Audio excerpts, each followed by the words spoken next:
Welcome to the Behind the Girl Boss podcast, where every woman's journey takes center stage. Join us in this safe space as we explore the ins and outs of business, career, mental health, the music industry, and more. Whether you're a go-getter or a dream chaser, we've got stories for you. Follow us on Instagram and TikTok for an exclusive backstage pass. Get ready to be inspired, empowered, and entertained. Welcome to the ride. Hey everyone, what's up and welcome back to the podcast. Hello. We are halfway through October. I feel like every time I record an intro, it's literally me telling you like what day it is and what like phase of life we're in, but it's actually crazy to me how fast life is passing by and how quickly everything is just like happening. Like, hello, it's literally Halloween soon, then to be Christmas, and then a new year, which is absolutely wild to me.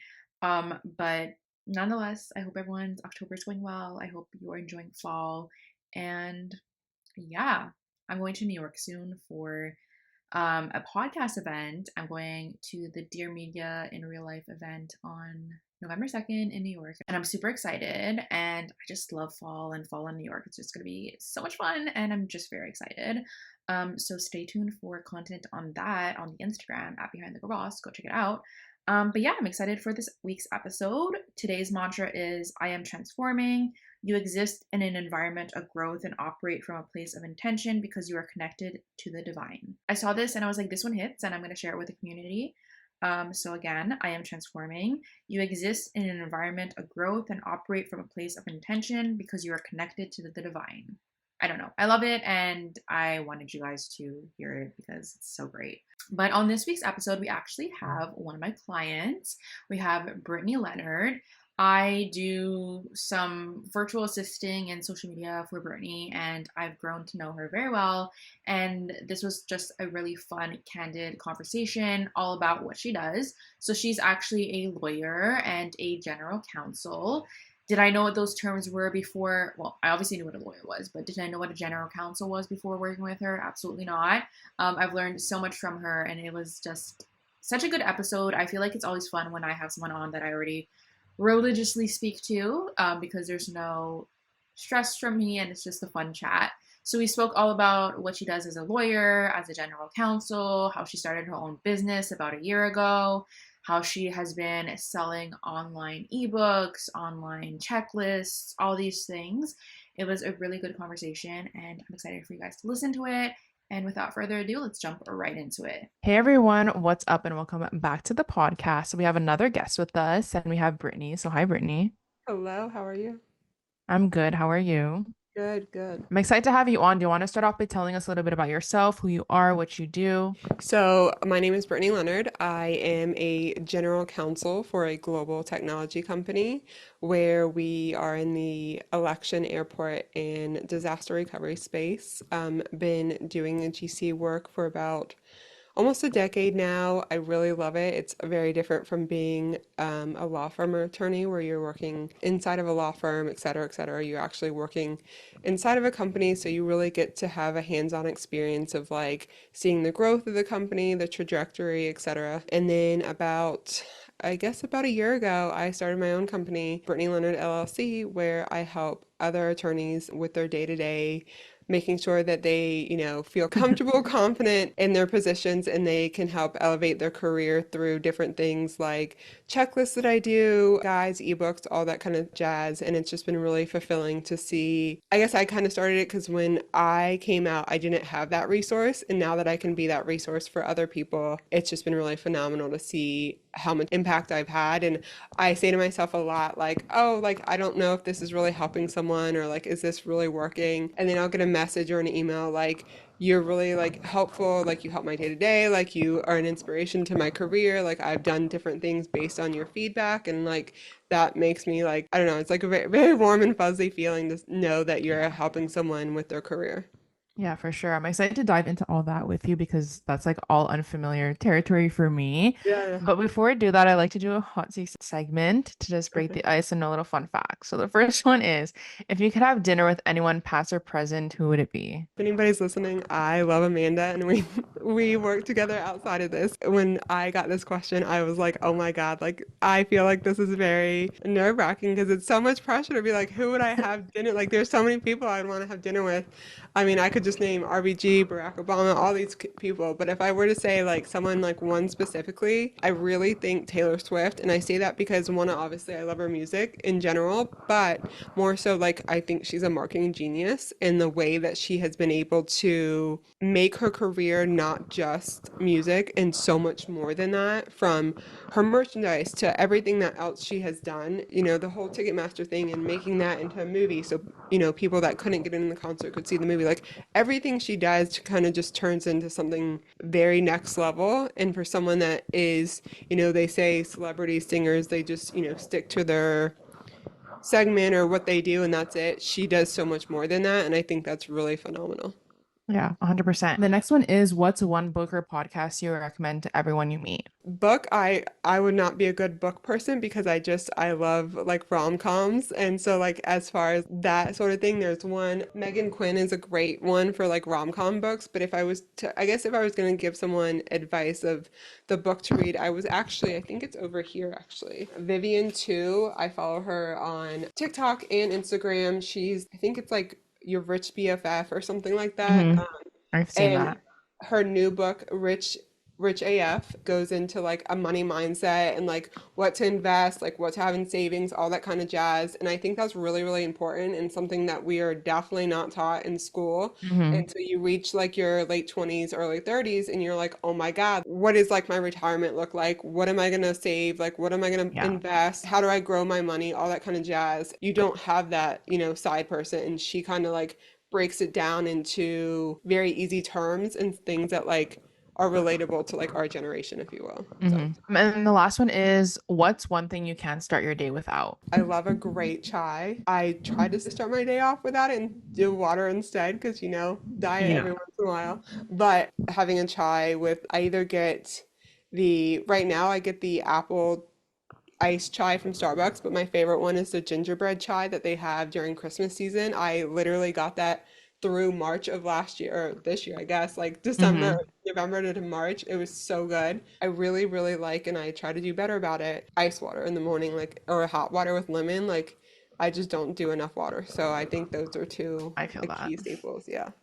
Yeah, love that. As someone who does share a lot of their life online and on Yeah. social media, I like to ask people what's something that you do for fun for yourself that many people may not know that you actually do. I guess I do, this, but I do show this online, but I love traveling. Like I really Hmm. discovered traveling. Did it a lot as a kid. Like my parents were really big about like, cruising and like seeing the world and seeing different cultures. And like I kind of stopped that for a little bit towards the end of high school and college. I think after school I was like, why am I not doing this more? Like Hmm. why am I, at the time I was like, I'm almost 30. I don't feel like I've seen enough of the world, etc. So I made it a really big point in my life to at least, I say go out of the country 3 times a year at least, and then a lot of domestic trips, but I do prefer like just seeing the world, like seeing different cultures, seeing how Yeah. people interact, and I think that makes you a more well-rounded person. So, Yeah.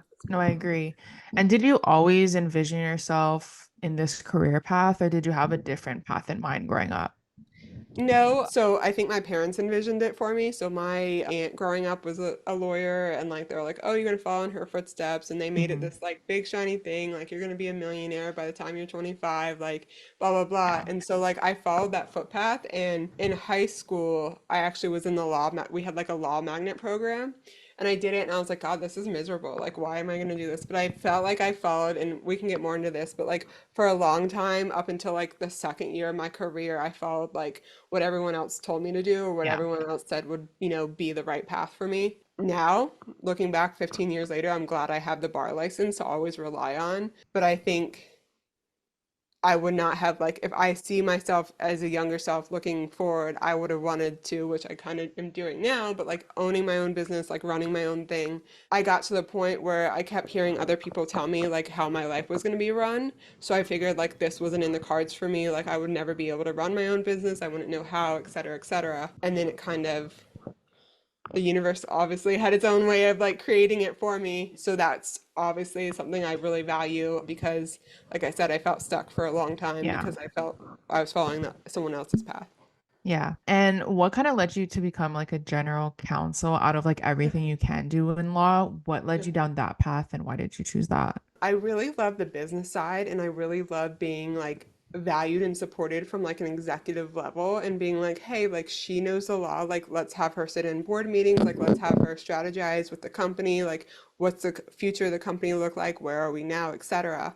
And in a law firm, you just don't get that. Like you Hmm. are, I hate to say it, like some firms are great, and I'm not gonna say like all firms are like Yeah. that, but like especially when you're starting out, like you're a grinding machine and you're given whatever motion, whatever research to do for the day, you do that and then you go on to the next. And like half the time you don't even see like that motion or that research that you did again. Like it's passed on to somebody else, like it's at a hearing, whatever. And I really wanted to see like things through. And I wanted to help someone like from A to B to C to D, like seeing that whole pathway. And you just don't get that. And it was just like a constant grind and churn. And I was like, what am like, it's just like this a vicious cycle where I'm not happy and I'm not, feeling like fulfilled. So Yeah.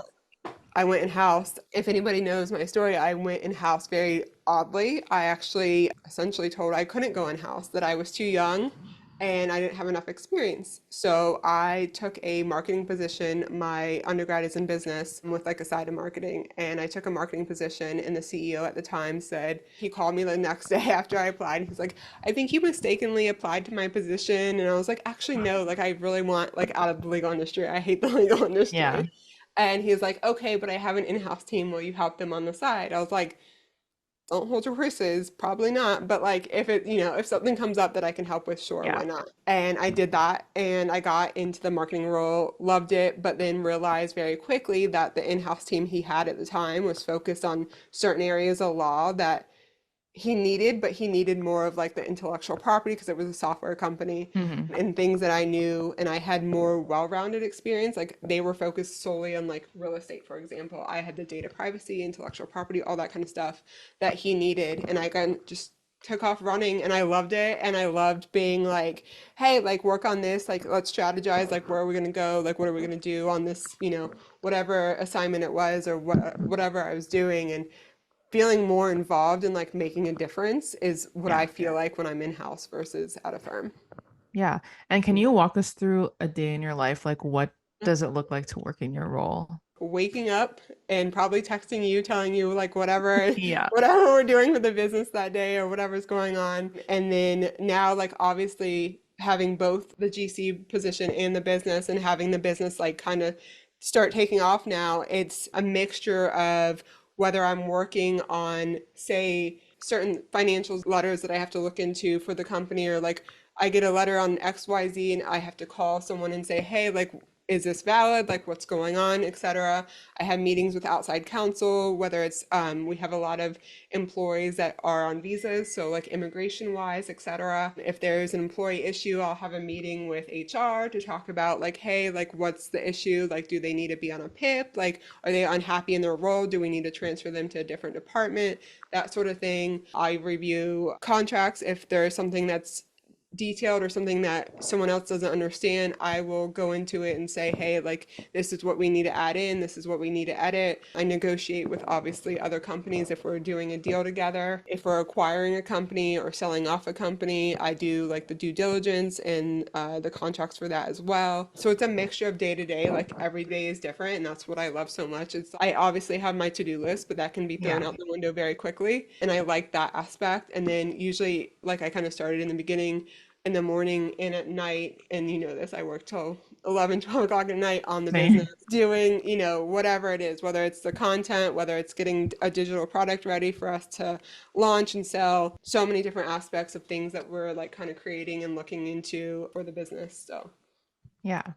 And obviously, this type of role and job can be demanding. So, how do you kind of maintain a healthy work-life balance, especially owning your own business, having time to just like relax and do stuff for yeah, yourself? I need to do a better job of that. But I think for me, I really enjoy what I do, like Hmm. GC perspective and everything in between. And so it doesn't feel like work. Like some people Yeah. would be like, I'm going on vacation, like I'm not answering a single email, I'm not answering a single Teams message or whatever. For me, if I can answer a message in 5 minutes or less and like get that off my plate so I don't come back to 1,000 messages, Yeah. I would rather do that. I think we're kind of very similar. Like we will answer each other whenever. Like it makes sense to me. It like Yeah. I don't hate like if I hated my job, it'd probably be very different. And I'd be Yeah. like, "Oh, I'm not answering damn thing after 5 p.m. or whatever." But now because I enjoy it so much, it's very different. Yeah. And I think decompression wise and just like I think one thing that I've implemented that I'm trying to be better at is like not being on my phone so much. And I think you know this It's about me. Like hard. I'm constantly on my phone and it's like embarrassing to see like my average of like being on Oh my God, me Instagram or too. social Yeah. media. Like I'm like, really? Like I'm like, this is somebody else. And Yeah. everyone's like, no, that's you. And I'm like, okay, cool. So like just kind of detoxing from the phone every once in a while. And then like especially planning out trips, like having something to look forward to that's not always a daily grind, I think is Hmm. really key important. So that can be anything. Like for me, it's trips, obviously, but like for like my mom, it could be like exercising or biking Yeah. or whatever, like everybody has their own niche, cooking a meal, whatever you want to do. I love watching like, TV gossip, whatever is Yes. like, a series that's on that I enjoy. So that's kind of what I do to decompress, like all the Chicago Yeah. fires. Yes. And if someone's listening to this right now and they're interested in kind of doing the same thing that you do, what kind Mhm. of skills or expertise do you think they should have? If you're looking to be like in-house, I definitely like the one thing I did do, even though I really did not like my first couple of years in the firm, I got experience in a whole bunch of different areas, and that's kind of what I talked about, how it leaped me forward.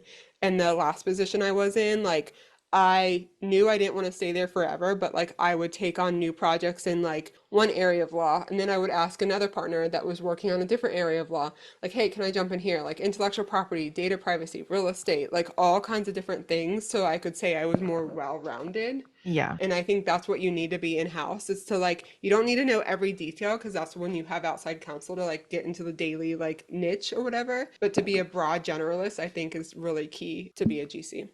Yeah. And obviously, like the law is always changing and there's always like Mhm. new regulations and rules and like Yeah. legal stuff. So, how do you personally keep up to date with all the changes that happen?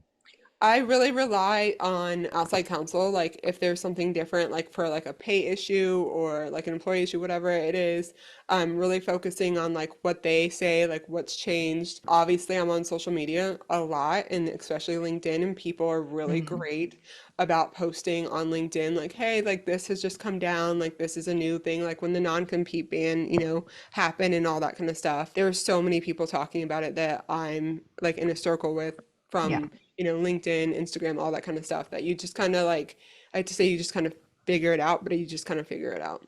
Yeah. And now shifting a bit to more of like the business side of your Mhm. stuff, you kind of spoke about it a bit, but what inspired you to really like start building a business and Yeah. like a year ago being like, okay, like I'm gonna actually do this now? Yeah. So when I reached, God, what was it? I think it was like 10,000 followers on LinkedIn. This is 2.5 years ago. I was like, okay, like I could actually create something. And like for the past, and I still obviously anything on LinkedIn that I post until LinkedIn decides to monetize, everything I post on LinkedIn is completely free, Mhm. unless it says ad or something like that. But I was like, I could really expand on this. Like I know based on posting for the last, at the time, this was 2 years ago, based on what I post, I know what people need help with. I know Yeah. what people are asking me in the DMs, what people are commenting on, et cetera, et cetera. And I was just like, you know what? So many law schools and so many, I guess, partners and firms and stuff like that that teach lawyers certain things like contract negotiation and that sort of thing. They just do it in a way that's like very hard to understand. And like, it shocks me, like some of the things that I think are so basic to understand, and people are like 10, 15 years out are like, oh, I never knew Yeah. that. And I'm like, wow. And so when I write things, I try to make it like very, here's how you start it, here's how, like, here's the middle part. And that's kind of what we're doing with the checklist. I started the contract checklist, and that was like a basic thing that you needed to look at for things that you needed to review in a contract, if you will, and giving tips underneath each one of those. Yeah. Now it's going to expand on each one of those provisions to like more in depth of like actual live examples and stuff like that. And it's just kind of walking people through the flow of like, how to be better in your day to day. Not having that and the resources that I had being very confusing and convoluting and kind of like hush hush, and being able to help people on a bigger scale now, I think really drove the business. And like I never thought I would own my own business. Like I never, it just kind of happened. And then Yeah. now at what am I at? 32,000, I think, followers. I think I just reached 32,000.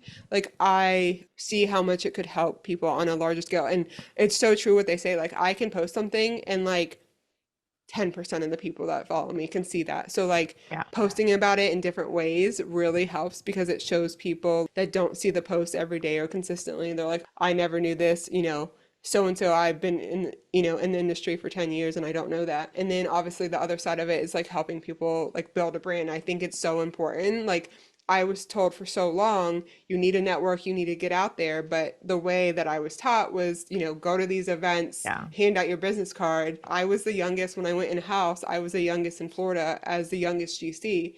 Nobody wanted to talk to me. They thought I was like the waiter or the like assistant. And then when I became who I am with my brand and my voice and like consistently posting about things that I knew and that could help people, Yeah. that's when I got the recognition of like, oh, this girl actually knows what she's talking about, and which has propelled me into like the same events that I would go to where I'd stand in a corner because I felt like no one wanted to talk to me. I'm now on the board of those events because they know me through my visibility. So, It's so crazy how like things change. Like I'm sure like back in the day when like social media and stuff wasn't a thing, they like would have never thought it would become like this. And now yeah. like you were saying, like I have been to networking events and I'm always like the one in like the corner because people are like, hey, who's this like random girl and stuff? But like when it's online, like people actually come to me and ask me stuff. So it's definitely like a big switch with like social media and stuff now. Oh, 100%. There's so many people that still say, oh, like go to these in-person events. And for me, I'm like, if you can build a relationship online first and then go to that event, you already have friends that you've when now Yeah. when I go to in-person conferences, I like hug people that I've known for like 3 years that I'm just now meeting face to face because Yeah. built that relationship through comments, through messages, etc. online. Like I Yeah. can't wait to have our food tour where you are. Yes. So how important would you say it is to build a strong like personal brand online? Oh, I mean, for me, it's everything. Like, I was this very shy, very insecure person in my career. Did not like my career, was very skeptical of like, is this going to be like my life for the next 10, 15, 20 years? And building my brand online, if you will, has skyrocketed my confidence and opened Mhm. up my level of thinking. There's so many possibilities. Like, I opened my own business. Like, if you would have told me that 5, 6 years ago, I'd been like, yeah, no, I'm following this straight and linear path that I'm supposed to Yeah. be on. And it is scary. Like it's not to say like it's easy or like, oh, it just Yeah. like it did happen, if you will, but it takes a lot of work. And I definitely think that building your brand, and people are still so skeptical. They're like, oh, personal brand, woohoo, blah blah blah. Like call it what you want, call it personal brand, call it character, call it your own like who you are, but like it gives you that ability to have a voice at the table, if you will. And like whether you want to look for a new job, whether you want a promotion, like people see what you're doing. Like there's so many people that I know see my posts on the daily. They never interact with it. They never like it. I've known, whether I've known them from the past, even if they don't interact because they don't want to get in trouble with their boss, like I know I see it and I know it's Yeah. helping them. And so people that say I don't want to build a brand because I don't want like my boss to think differently of me or like my coworkers to think differently of me, like all it's going to do is help you succeed further in life and elevate your career. So like why would you not want that for yourself? Like why Yeah. would you not want better for yourself? It's going to be uncomfortable. Like it took me a long time to get to where I am today, but I was consistent in the beginning. It was little benefits. I saw the continuous benefits of it. And even back then when I first started, I wasn't worried about, oh, like what's my visibility? It was like, oh my God, like every time I post, I get to meet a new person from Australia, Europe, wherever Yeah. that I would never meet at an in-person event in the US. It's just Yeah. very different. Like you and I met online, you're in Canada, I'm Yeah. in the US, so it's just different. Yeah, 100%. And I also think like personal brand's so important for any business. Mhm. For example, like Summer Fridays, I feel like they're good at personal brand because like their founder is like the face of their brand in a way and like talks about the brand all the time. And I think it just makes like it more personable and have more like personality. Like when I follow people and none of the posts are their face and it's just writing, I'm like, okay, like cool, like they have interesting stuff to share, but I don't feel like connected to it, if that makes Yeah, sense. and for brands, companies, whatever, connecting your ability to show who you are to your customer. It Hmm.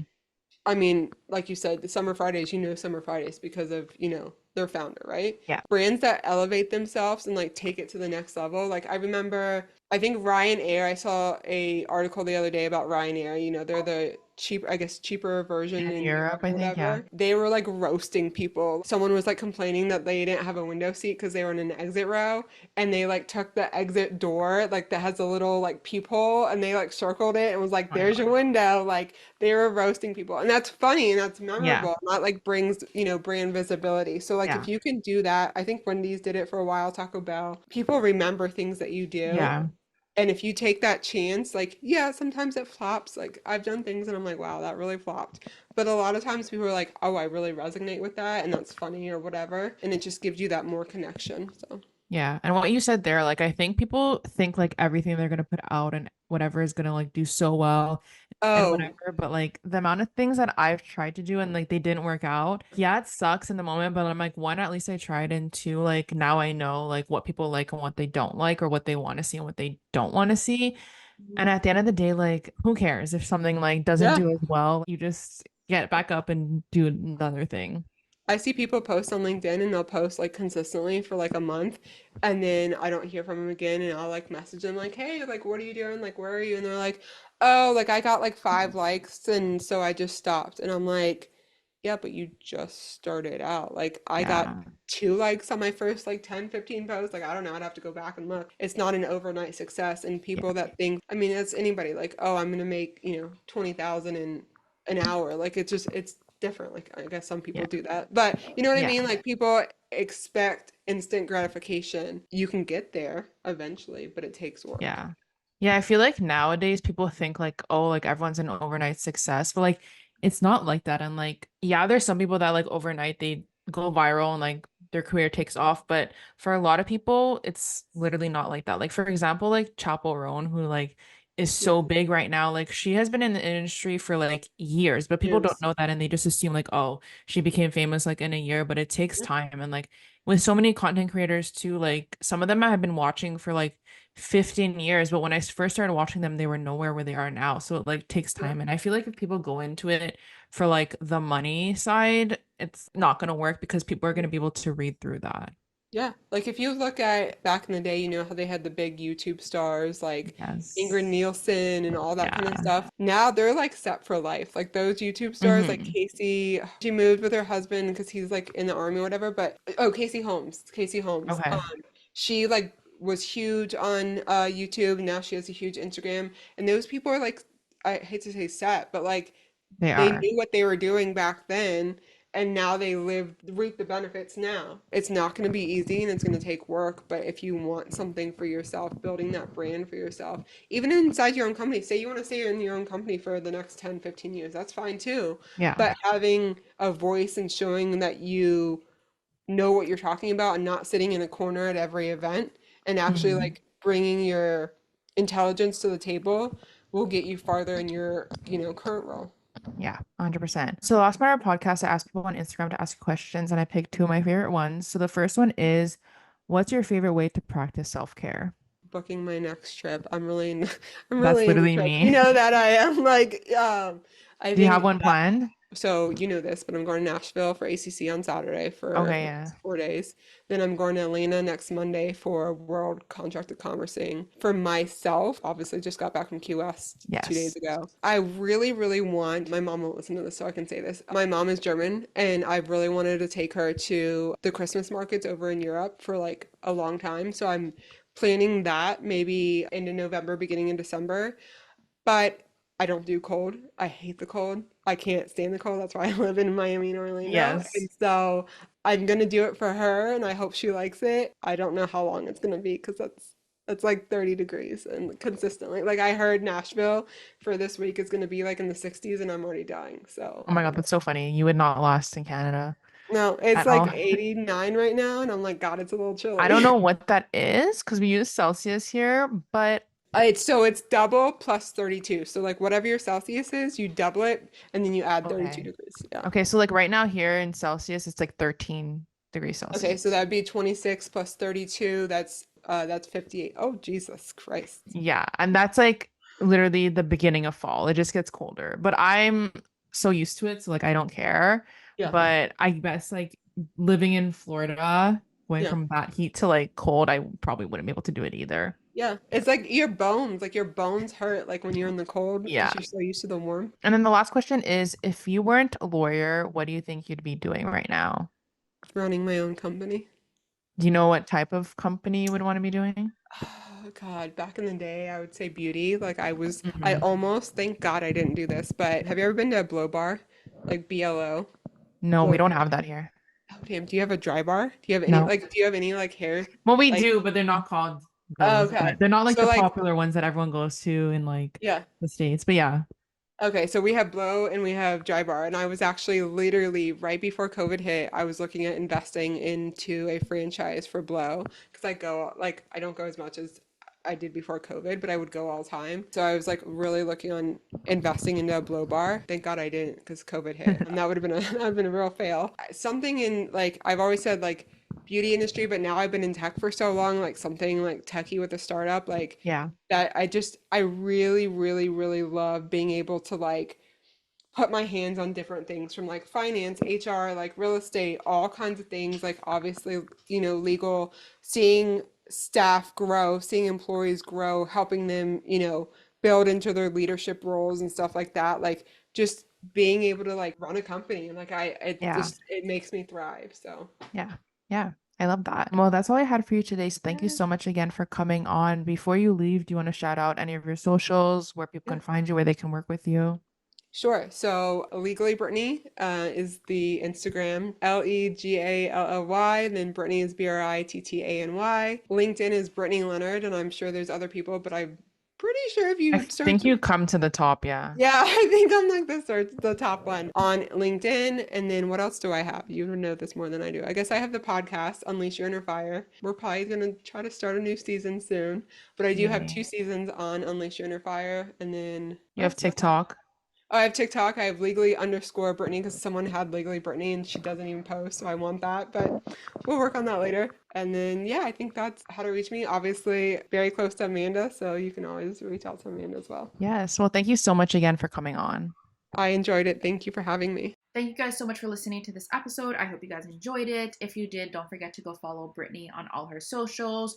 Go show her some love, support. You can check out the checklist and the waitlist for the part 2 of it in the show notes below. And yeah, if you want to follow me, please don't be shy. You can follow me either at Behind the Girl Boss or at It's Amanda Wan. You can check out my YouTube channel, It's Amanda Wan. I post every single week on there. And don't forget to follow or subscribe to this podcast, leave a review, and I will talk to you guys next time. Bye, guys.